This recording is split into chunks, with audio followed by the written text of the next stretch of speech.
ভাবুন, মুম্বাইয়ের মতো জায়গায় এবারে আপনাদের কৃপায়, ভক্তজনের কৃপায় মুম্বাই গেছিলাম। তা যাবার আগে আমি বলছিলাম, বাবু মুম্বাই তো কোনোদিন যাইনি, প্রথম গেলাম। তা মুম্বাইয়ের মাটিতে কীর্তন শোনবার মানুষ আছে? সব তো হাই টাটার্সের মানুষ, সব তো সোনায় মোড়া থাকে। তারা কীর্তন শুনবে? বিশ্বাস করুন, আমার জীবনে একটা ইতিহাস গড়ে উঠল।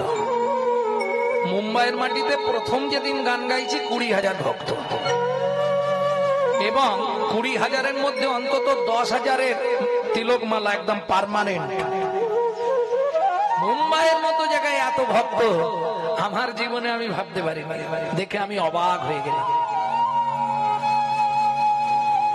ভাবুন ভক্তমন্ডলী, ভক্তিমতী মায়েরা, জীবনে কিছু নেই গো, আজকে মরলেই কালকে দুদিন। যার জন্য এত কিছু, যার জন্য কিসের জন্য করছি? ছেলে মেয়ে পুত্র পরিবার, এ তো অভিনয় করতে এসেছে। অভিনয় শেষ হলে গিন্ডুমে ফিরে গিয়ে আবার পোশাক চেঞ্জ করে যে যার যেখানে অভিনয়ের ডেট পড়বে সেখানে চলে যাবে। কিন্তু যে সেদিন ছিল, এদিন আছে, পরের দিনও থাকবে, তার কথা একটু ভাবা দরকার।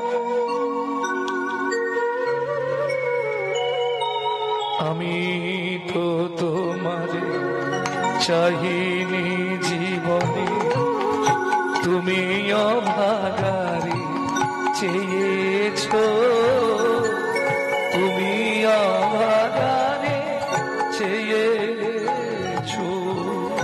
আমি তো তোমার চাইনি জীবনে, তুমি অভাগারে চেয়েছো, তুমি অভাগারে চেয়েছো। যদিও আমি তোমার পথে যাচ্ছি না, তবু তুমি বারবার আমাকে ইঙ্গিত করছো, আয় আমার কাছে আয়। কিন্তু আমি এমন দুর্ভাগ্য, এই মায়ার কবলে কবলিত হয়ে তোমার চরণ ভুলে গেছি। কি করব বলো? আমি জানি তুমি সর্বত্র, অরূপ স্বরূপ, সগুণ নির্গুণ, দয়ালু ভয়ালু হরি হে। আমি কিবা করি, আমি কিবা বুঝি, আমি কেন ভেবে মরি হে? আমি তো জানি তুমি পৃথিবীতে পাঠিয়েছো, সব ঠিক করেই পাঠিয়েছো। কি গো, তুমি সন্তানকে পৃথিবীতে পাঠানোর আগে তার মাতৃস্তনে খাবার পাঠিয়ে দিয়েছো। তোমার থেকে বড় আপনজন পৃথিবীতে আর কে হতে পারে, তাই না? আমি যাবার আগে আমি কি খেয়ে বাঁচবো তার সন্ধান তুমি করে দিয়েছো। তাহলে তোমার থেকে আপনজন পৃথিবীতে আর কেউ হবে। কিন্তু মুশকিলটা কোথায় জানেন? আমরা মুখে বলি, কাজে করি না। মুখে বলা সহজ কথা, করা অতি কষ্ট। গলায় মালা তিলক সেবা করলেই কি হয়ে যাবে ভক্ত? কেউ বলে ভাই নিরামিষ খাও, কেউ বলে ভাই গেরুয়া লাগাও, আবার কেউ বলে দেখ ছাড়ো সব মাছ মাংস সব খা, হয়ে যা তুই শাক্ত। এসব জেনে পড়বি ফেরে, জীবনটা তোর ব্যর্থ হবে রে। সবার আগে গিয়ে ধর্ণা গুরু বৈষ্ণব চরণ ব্যক্ত। তোমার গুরু যেটা আদেশ করবে সেটাই তোমার কাছে সর্বশ্রেষ্ঠ। বুঝে নেওয়া গেল? তাহলে উদ্বৃত্ত মানে বাঁচিয়ে রাখা। এইবার চলো নৈবেদ্য, আমাদের নিত্য প্রয়োজন কি?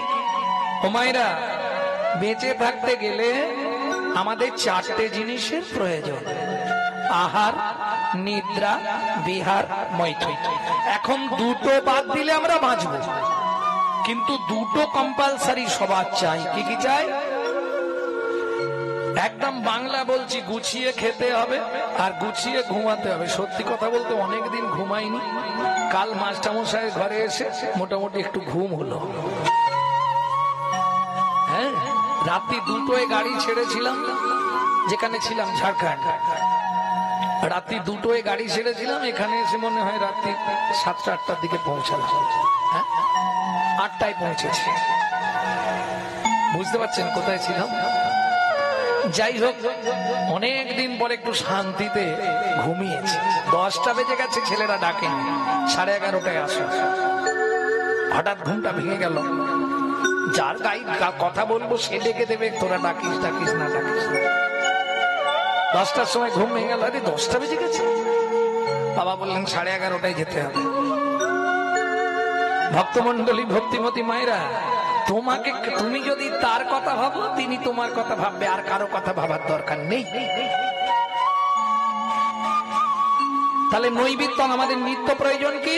আহার নিদ্রা। এইবার বলি মা, আমরা যে ভাত ডাল তরি তরকারি খাই, বেঁচে থাকতে গেলে খেতে হবে। এগুলো কিসের জন্য খাই? শরীরটাকে হৃষ্টপিষ্ট রাখার জন্যে। কারণ শরীর যখনই জীর্ণ হয়ে যাবে, পাখি উড়ে পালিয়ে যাবে, খাঁচা ভাঙা খাঁচায় পাখি থাকবে। বুঝে নেওয়া গেল? তাহলে নৈবেদ্য নিত্য প্রয়োজন কি? যেমন ভাত ডাল তরি তরকারি খাই দেহটাকে হৃষ্টপিষ্ট রাখার জন্য, তেমনি দেহের ভেতর একজন আছে যিনি এই যে আমাকে কথা বলাচ্ছে, ওকে হাঁটাচ্ছে, তাকে চলাচ্ছে, তাকে হাত পা নাড়াচ্ছে। তিনি কে? অর্গানাইজার। ইংলিশে বলা হয় অর্গানাইজার। তিনি কে? বাংলায় বলা হয় আত্মারাম। তিনি কিন্তু এই জড়জাগতিক ভাত ডাল তরি তরকারি খায় না। তার খাবার হলো বিশুদ্ধ হরি নামামৃত সুধারস। এখানে প্রশ্ন হবে, বাবা গৌরাঙ্গ তুমি বিশুদ্ধ বললে কেন? ওমা, জলকে ফিল্টার করলে শুদ্ধ হয়, শুদ্ধকে ফিল্টার করলে পরিশুদ্ধ হয়, পরিশুদ্ধকে ফিল্টার করলে বিশুদ্ধ হয়। হরিনাম শুনলে জীবের কল্যাণ হয়, অবশ্যই কল্যাণ হয়। কেন? চৈতন্য চরিতামৃতে 2-3টে লাইন সুন্দর করে লেখা আছে, বলবো কি? কেহ বলে নাম শুনিলে হয় রে পাপ ক্ষয়, কেহ বলে নাম শুনিলে হয় রে পাপ ক্ষয়, কেহ বলে হরি নামে থাকে না মরণের ভয়, কেহ বলে হরি নামে থাকে না মরণের ভয়, হরি নামের বহু অর্থ দুই মুখ্য মানি, হরি নামের বহু অর্থ দুই মুখ্য মানি, জীবের সর্বয় মঙ্গল হরে ইহাই মোরা জানি,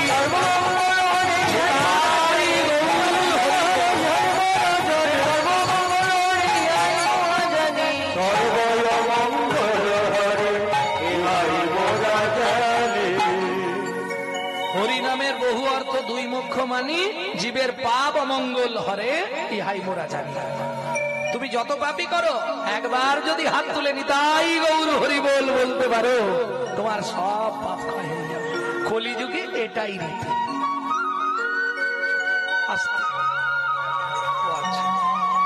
ওমা, তাই যদি হয় তাহলে একটা করে প্রত্যেক দিন মার্ডার করব, আর একবার করে নিতাই গৌর হরি বল হবে না? জিব্বার করলে কেন হবে না?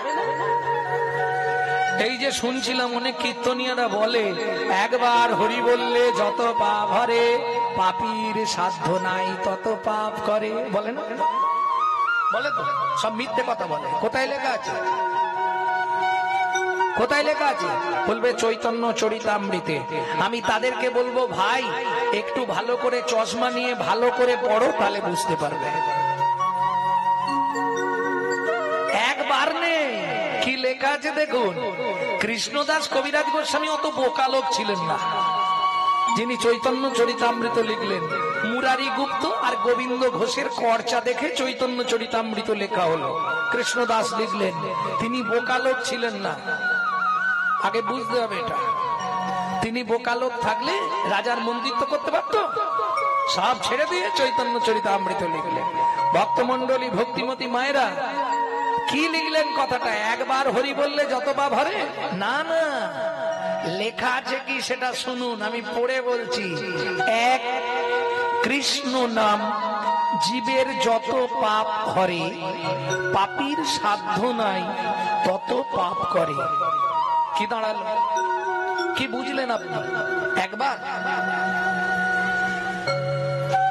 এক কৃষ্ণ নাম, তিনি কি বোঝাতে চাইলেন?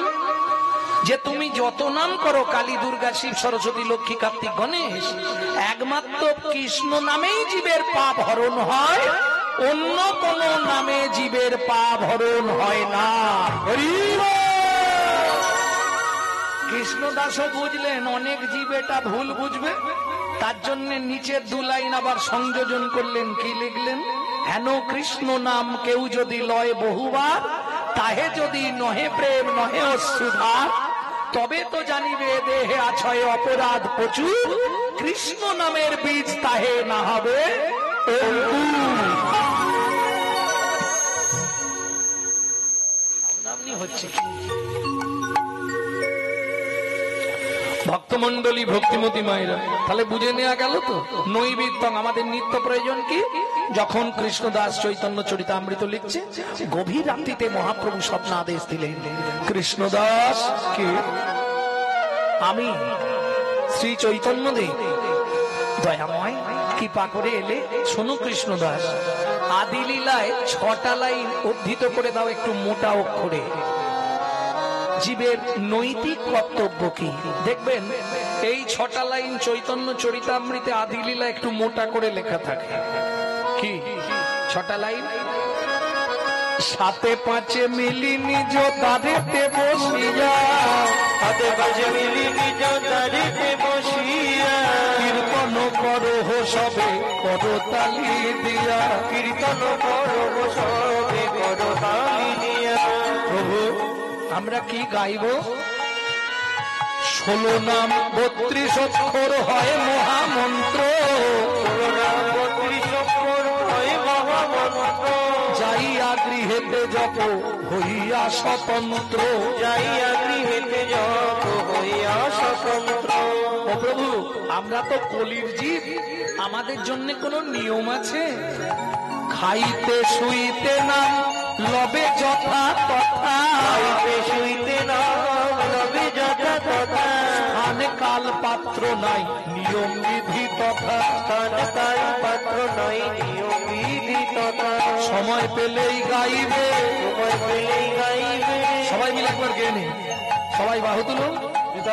ভজ শ্রীকৃষ্ণ চৈতন্য প্রভু নিত্যানন্দ, কৃষ্ণ চৈতন্য প্রভু নিত্যানন্দ, হরে কৃষ্ণ হরে রাম শ্রী রাধা গোবিন্দ, হরে কৃষ্ণ হরে রাম শ্রী রাধা গোবিন্দ, হরে কৃষ্ণ কৃষ্ণ কৃষ্ণ হরে হরে, হরে কৃষ্ণ কৃষ্ণ কৃষ্ণ হরে হরে, হরে রাম রাম রাম হরে হরে, হরে রাম রাম রাম হরে হরে। প্রভু কহে কহিলাম এই মহামন্ত্র, প্রভু কহে কহিলাম এই মহামন্ত্র, যাইয়া গৃহেতে যত হইয়া স্বতন্ত্র, যাইয়া গৃহেতে যত হইয়া স্বতন্ত্র। সময় পেলেই গাইবে, সময় পেলেই গাইবে, সময় পেলেই গাইবে, সময় পেলেই গাইবে, কোনো বাধা নিষেধ নিয়ম নাই, সময় পেলেই গাইবে, বাধা নিষেধ নিয়ম নাই। তোমার কাম কামনা দূরে যাবে, কামনা দূরে যাবে, বাধা নিষেধ নিয়ম নাই। কামনা দূরে যাবে, বাধা নিষেধ নিয়ম নাই। কামনা দূরে যাবে, বাধা নিষেধ নিয়ম নাই। সময় পেলেই গাইবে। গাইবে। প্রেম সে বলে চৈতন্য মহাপ্রভু কি।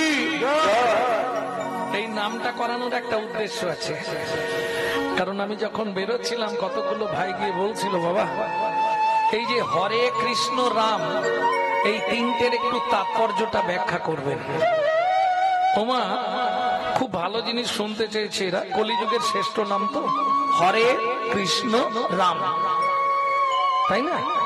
8টা হরে, 4 কৃষ্ণ 4 রাম। এখন হরে কথার অর্থ কি? হরের হরতি জামনা স বিশোভানুজা। হরে মানে হরণার্থক স্থি ধাতুর মূল বীজ ধরি, হরণ যাহার কার্য নাম তার হরি।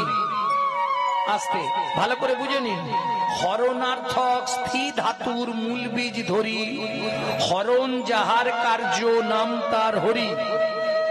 যিনি বিশ্ব চরাচরে সবার মনকে হরণ করেন তিনি হলেন হরি। হরি কথার স্ত্রীবাচক পদ হলো হরে, অর্থাৎ হরি যিনি সবার মনকে হরণ করেন তিনি হলেন হরি, হরির মনকে যিনি হরণ করেন তিনি হলেন হরা। হরা কথার স্ত্রীবাচক পদ হলো হরে। তাহলে সবার মনকে যিনি হরণ করে তাকে কি বলা হয়? আস্তে আস্তে হরি।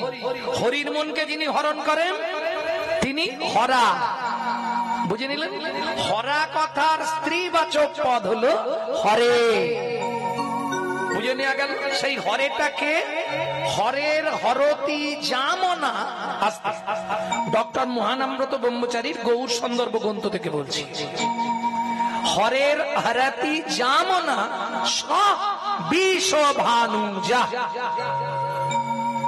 তাহলে হরেটাকে রাধা। সহজ হলো বুঝতে? বাহ, কি হলো? উঠে যাবে কেন? তাহলে হরের হরতি জামনা সবিশ্বভানুজা। তাহলে হরেটাকে রাধা, কৃষ্ণ রাধাকে বললেন হরে। এইবার রাধা সম্বোধন করছে কৃষ্ণ। আস্তে কৃষ কৃষ, এটা একটু কঠিন শব্দ।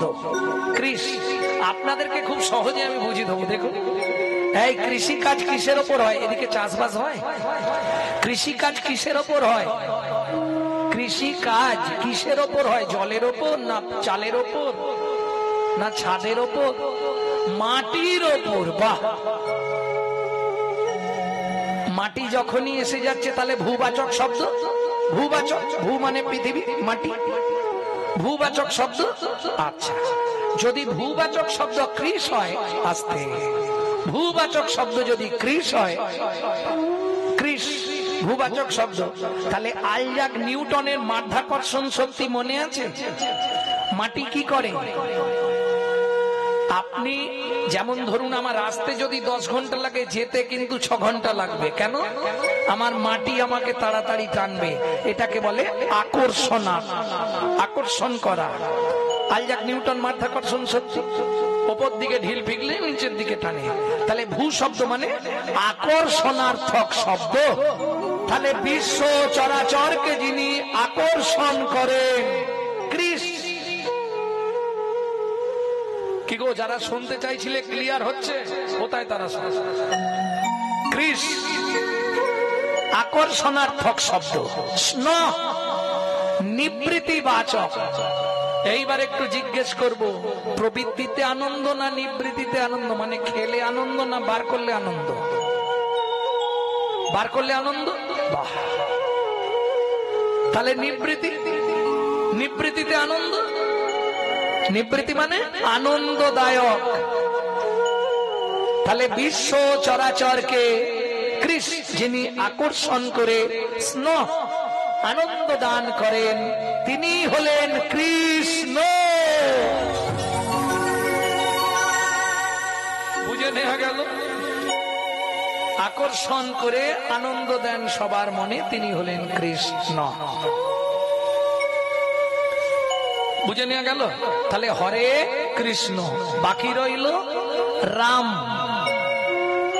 রমন ইতি সরাম বেধসে নমস্তে বহুরূপাতন।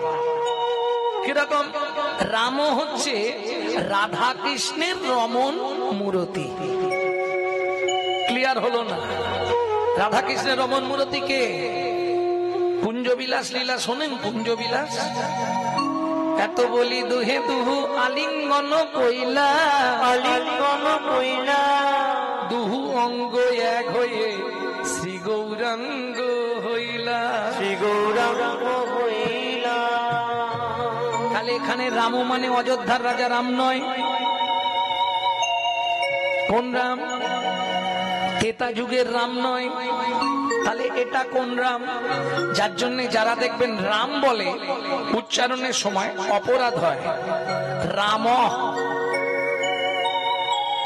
রাধা কৃষ্ণের রমন মূরতিকে বলা হয় রাম, যা থেকে আমার চৈতন্য মহাপ্রভু। যার জন্য চৈতন্য মহাপ্রভুর আরেক নাম কি? শ্রীকৃষ্ণ চৈতন্য মহাপ্রভু। শ্রী মানে সুন্দর, শ্রী মানে সুন্দর, শ্রী মানে লক্ষ্মী, শ্রী মানে ভক্তি। বুঝে নেওয়া গেল? তাহলে শ্রী মানে এখানে কি ধরবো? ওটা ওটা আলাদা তত্ত্ব, ওটা রাধা রস সুধা নিধি থেকে বলছেন। শ্রী মানে রাধা কৃষ্ণ, তাহলে রাধা কৃষ্ণ। কেউ যদি শ্রীকৃষ্ণ বলে তার রাধা কৃষ্ণ বলা হয়ে যায়। শ্রী মানে লক্ষ্মী, শ্রী মানে রাধা, সবই হয়। আর একটা শ্রী মানে ভক্তি। কৃষ্ণ শব্দে কর্ষণ করো, যিনি আকর্ষণ করে আনন্দ দান করেন। কিসের আনন্দ? ভক্তির আনন্দ। চৈতন্য, যিনি অচৈতন্য জীবকে চেতন দান করেন। মহাপ্রভু, যিনি জীবের হৃদয়ে মহাভাব জাগরিত করেন, তিনি হলেন শ্রীকৃষ্ণ চৈতন্য মহাপ্রভু। তাহলে বুঝে নেওয়া গেল তো ভক্তমন্ডলী, ভক্তিমতী মায়েরা। তাহলে আমাদের নৈতিক কর্তব্যটা জেনে গেলাম। তাহলে উদ্বৃত্তং নৈবিত্তং, বাকি আছে কি? বিত্তং। বৃত্তি মানে কর্ম, কিং কর্তব্য বিমূঢ়। আমার কর্তব্যটা কি হবে? কি গো, কি করলে পরজন্মে একজন, ও মায়েরা কে কথা বলে, ভগবানের কাছে কি চাইবো? ভগবান, এ জন্মে যা হয়েছে হয়েছে, পরের জন্মে আমাকে একজন বড়লোক বাড়ির বউ করে দিও। কি কিরম বলছে দেখো না। তাহলে কি চাইবো? কি গো, হে ভগবান, এ জন্মে যা হয়েছে হয়েছে, পরের জন্মে আমাকে একটু বড়লোক করে জন্ম দিও, চাইবো না? এটা কি শ্রেষ্ঠ চাওয়া? তাহলে শ্রেষ্ঠ চাওয়াটা কি? যদি শুনতে চান আমি গাইবো, তাহলে দুকলি গাইবো। কি আবার যদি আসি দয়া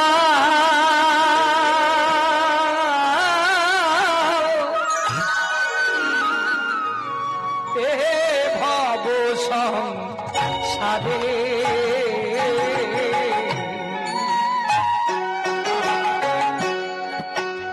আবার যদি আসি দয়া, তাই বলুন হরিব। এই সংসারে। ও মায়েরা, আমি তোমাদের হয়ে চাইছি, যদি তোমাদের অমত হয় তোমরা জানাবে। কেমন? একজন কৃষ্ণ ভক্ত মায়ের গর্ভে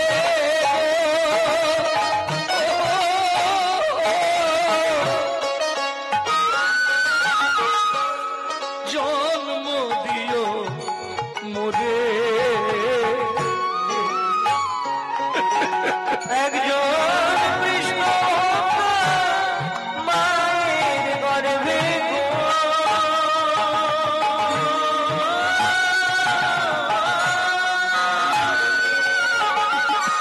জন্ম দিও ওরে।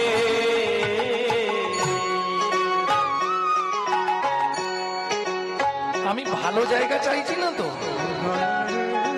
আমাকে ব্রাহ্মণ কুলে জন্ম দিও, আমাকে ক্ষত্রিয় কুলে জন্ম দিও, চাইবো না। তোমার কাছে হাত জোর করে বলছি ভগবান, আমায় ওই হাড়ি, মুচি, ডোম, কেওড়া ওদের ঘরে জন্ম দিও। কেন? আমি মুচি হইয়া সুচি হব, আমি মুচি হইয়া সুচি হব, গাইব তোমার নাম,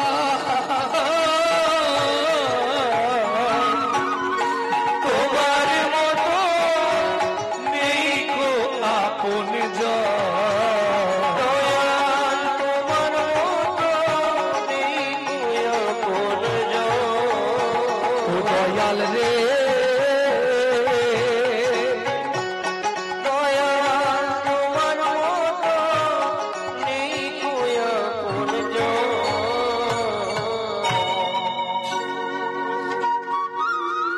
প্রতি বছর লক্ষ্মী পুজোর পর আর কালী পুজোর আগে একটা অষ্টমী পড়ে, বহুলা অষ্টমী। রাধারস সুধানিধি গ্রন্থে ভগবান বলছে, সখারে এহেন তিথিতে যে বা রাধা কুণ্ডে করে স্নান, তারে রাধা সমপ্রেম করি আমি দান। তা আপনাদের কৃপায় আমি প্রতি বছর ওই সময়টা রাধাকুণ্ডেই থাকি। তা এবছরও গেছিলাম, প্রায় 7-8 লাখ লোক হয়েছিল। 12টার সময় স্নান তো, তা এক ভদ্রলোক প্রায় 1 ঘন্টা ধরে আমাকে ঠেলেই যাচ্ছে। একটু রাগও হলো। রাগ করেই আমি বললাম, এই যে বাবা, আপনি আগে স্নান করুন তো। যান, আপনি আমার আগে যান, আপনার পরে আমি স্নান করব। ওনার হয়তো ইচ্ছা আমার আগে করবে, যার জন্য ঠেলা দিচ্ছে বারবার, যান আপনি আগে। ভালো মানুষরা কি করবে? কেউ যদি ঠেলাঠেলি করে, বাবা যা তুই আগে করে নে, যা তুই সব ভক্তি নিয়ে চলে যা, তারপর থাকে আমি নেব, যা। উনি কিছুতেই যাচ্ছেন না। আমি একটু রেগে গিয়ে বললাম, কি ব্যাপার বলুন তো না? বলছে, বাবা আমি আপনাকে ধরে স্নান করব। আমাকে ধরে স্নান করবে কেন? বলছে, আমার দুটো চোখই ব্লাঙ্ক, আমি দু চোখেই দেখতে পাই না। কোথা থেকে আসছেন? লগ্ন থেকে। সঙ্গে কেউ নেই? বলে, না না, আমি একাই এসেছি। এলেন কি করে? বলে, তা জানেনি রাধারানী কি করে এনেছে। ভাবুন এটা কি করে সম্ভব হয়? তখন এই গানটা আমার মনে পড়ছে। বোবা মুখে ভাষা তুমি, অন্ধেরি আলো,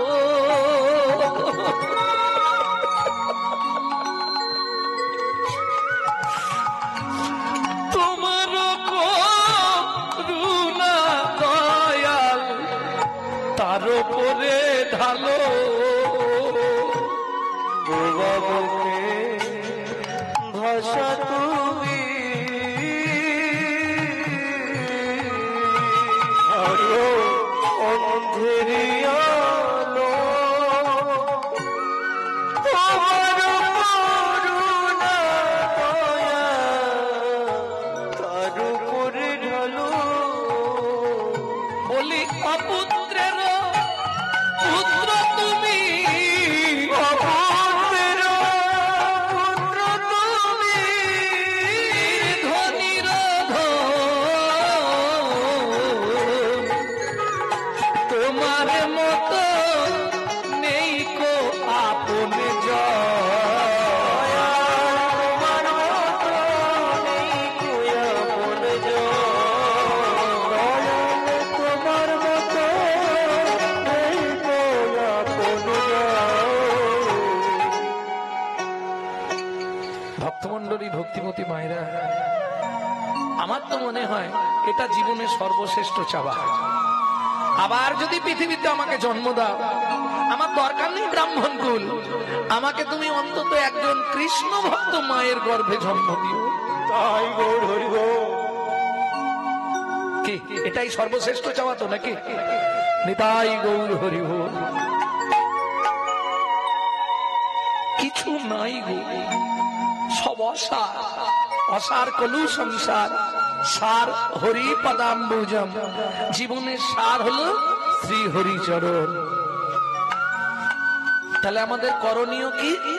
আমি বলছি না তো যে আপনি মালা তিলক করে রাস্তায় রাস্তায় ঘুরুন, দরকার নেই। গুনগুন করে হরিনাম করুন। মহাপ্রভু বলেছে, যেমন তেমন করে করলেও কাজ হবে। নিম পাতা দেখে খাও, না দেখে খাও, চোখ চেয়ে খাও, চোখ বন্ধ করে খাও, দাঁড়িয়ে খাও, বসে খাও, শুয়ে খাও, হেসে খাও, কেঁদে খাও, আলোতে খাও, অন্ধকারে খাও, যেখানে তুমি খাবে তিতো লাগবে। তিতো লাগবে না বাবা? ঠিক তেমনি হরিনাম তুমি যেভাবে বলবে তাতেই কাজ। নিতাই গৌর হরি হরি। এটাই সুবিধে কলিযুগে, এইটাই একমাত্র পন্থা। আপনি যা করুন,